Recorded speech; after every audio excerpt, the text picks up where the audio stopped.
In today's video, I'm going to teach you how to use trading 212 fractional shares. If you're just getting started, this is a simple and practical way to invest smaller amounts and still access big-name companies. First, let's quickly cover what fractional shares are.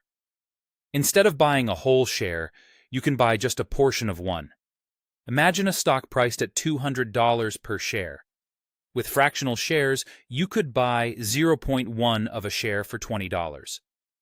Your investment moves up or down by the same percentage as a full share, just scaled to the amount you own. This makes it easier to start investing without needing a large lump sum. Now, let's walk through how to buy fractional shares on Trading 212 using the desktop platform.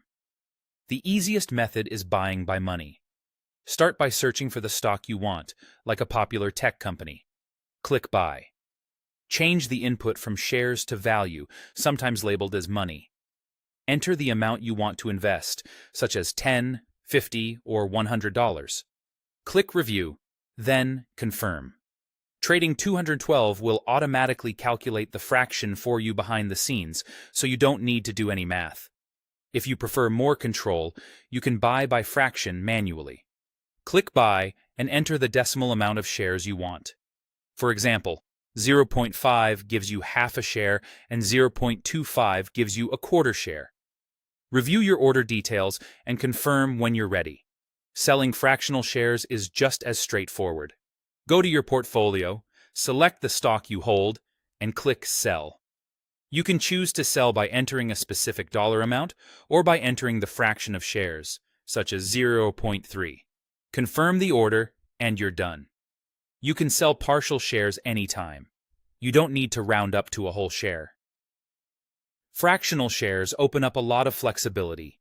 They let you buy into expensive stocks with a small amount of money and diversify across many companies, even with limited capital. You can also use common order types, including market orders, limit orders, and risk tools like stop loss and take profit, to manage your positions more precisely. There are a few important limitations to keep in mind. Fractional shares generally can't be transferred to another broker. If you want to move your holdings, you'll need to sell the fractional portion first. Some advanced features may only be available for full shares. And of course, stock prices fluctuate, so you can gain or lose money. That's it. With these steps, you can start small, stay flexible, and build your portfolio steadily using fractional shares on Trading 212.